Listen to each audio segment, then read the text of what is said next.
Hello and welcome back to my channel, or welcome to my channel in the first place. Today we have a Bakugou X listener. It's There's Love and Then There's Chocolates by Quiet Legends on AO3. The link will be in the description, and let's go ahead and get into it. Oi, Katsuki called as he barged through the front door to your shared home. I got the stupid stuff. Said stupid stuff was the box of pads you'd forgotten to restock up on in the last month. So you'd asked your loyal and slightly grouchy boyfriend to run out and get some for you. The corner store wasn't all that far away, and he'd been gone way longer than you expected. So you ended up falling asleep on the couch to some background show you'd watched a million times already, with a hot pad on your stomach.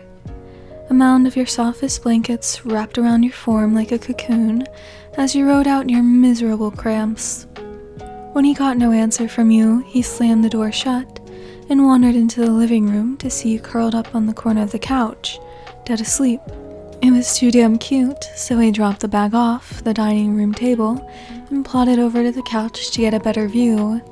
It seemed no matter what you did, you were always the most beautiful sight to meet him whenever he came home.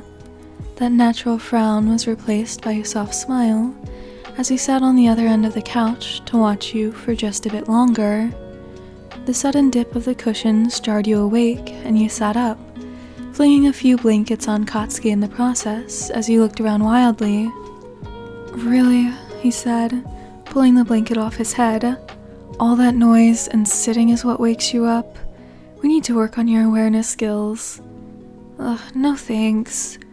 You groaned and fell back into the cushions, bringing your burritoed feet to rest on his lap. Usually, he would push them off and complain about it, but instead, he held on to them, fingers digging into the plush fabric. Today sucked. Tell me about it. There was no bite to his words or sarcastic comments this time. Katsuki was being a little too nice today, and you had your suspicions. He always seemed a little less hard on you during this time of the month, but you weren't complaining. A curious gaze up at him from under your fortress of fabrics. You really want to listen to me drone on about work? Well, not if you put it that way. There was that bite, but even as he said it, he leaned back and readjusted your feet so they wouldn't slip off.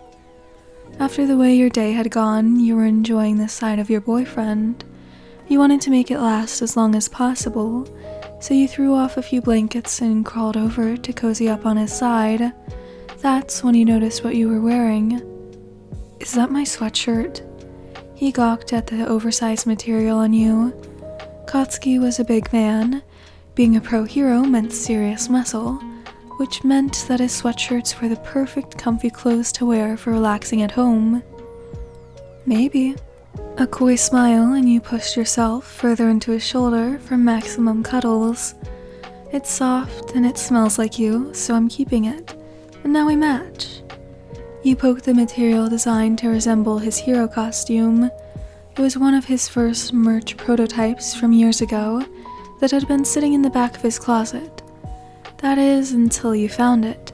To your surprise, he just rolled his eyes and wrapped an arm around your shoulder to pull you in even closer.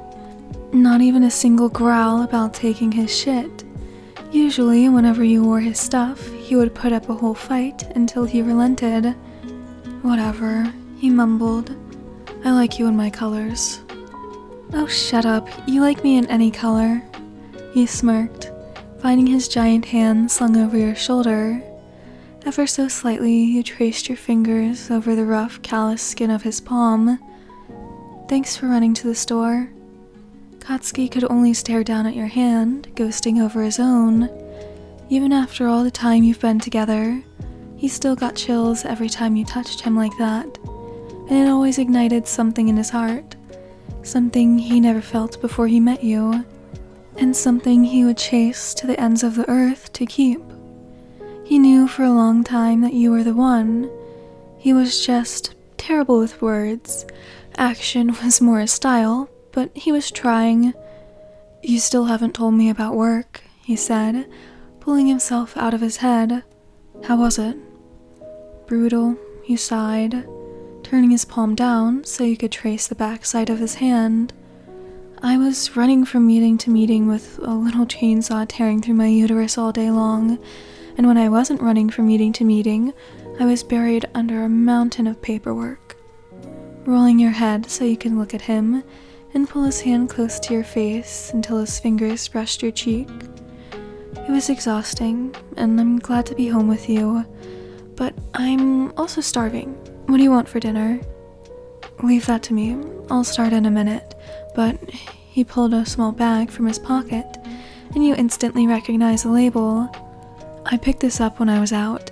You can have them after dinner. Rosalie's chocolates? You perked up, the harsh realities of the day forgotten in an instant. How'd you know I wanted those?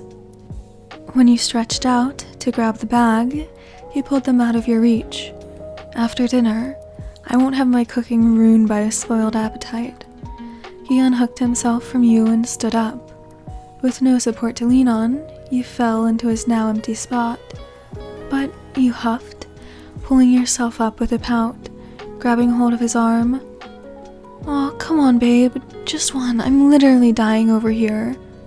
"You're not dying." "No, but I feel like it." After your third attempt to climb him, he easily pushed you back into the cushions with one hand. I spent all day with a mini-war raging in my gut. Torture. That's what it was. You're a hero, aren't you? Don't you have any compassion? Draping your arm over your forehead as dramatically as you could, you let out a heavy sigh. Oh, the humanity. Katsuki just rolled his eyes and turned to leave, so you sniffled. He froze and turned back to look at you as a full set of waterworks was about to burst from your face. "Please, Katsuki, just one." Yeah, as tough as he claims, he never stood a chance against you. "Oh my god," he groaned and tossed the bag. "If it'll shut you up, then just take it. But only one, and it better not ruin my food." You were really starting to like this new agreeable Katsuki, and with the chocolates now in front of you, you weren't one to question it. "Yes, chef." Greedily scooping up the bag, you peered inside. All of your favorite sweets were waiting to be devoured. "Have I told you how much I love you lately?" you said, staring at the chocolates with such affection that Katsuki wasn't sure if that was even directed towards him. Rosalie's chocolates were to die for, and this was something you've told Katsuki on several occasions. The only problem was that the shop was located on the other side of the city, a district you rarely had the opportunity or time to visit.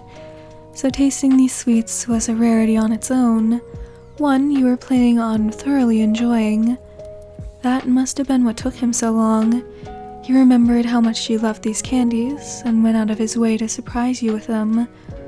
Emotions always seemed to run rampant during your cycle, but right now, all you could feel was love towards your love. Popping one of the rich sweets into your mouth, you closed your eyes and fell back onto the couch with a huge grin. "You always know exactly what I need." You sighed a bit dreamily. "Hey, you gotta try one." You held up the bag, but he only wrinkled his nose. "Okay, I know you don't like chocolate, but you've never had this chocolate before." When he shook his head, you shrugged and stuck your hand in for another one. A strong hand caught your wrist just as you reached in. "I said only one." And I said bite me. Sticking your tongue out, you hugged the bag close and turned away from him so he couldn't take it. "If you say so." With that, Katsuki grabbed your chin between two fingers and forced you to look at him. Before you could figure out what he was doing, his lips were on yours in a soft, sweet kiss. So gentle, unlike his usual fiery kisses, but it was a nice change and you melted faster than any chocolate could. Just as he pulled away, he lightly bit your lower lip, tasting the sweetness left from the delicacy, and smirked. "I might not like chocolate, but I'd try this one again."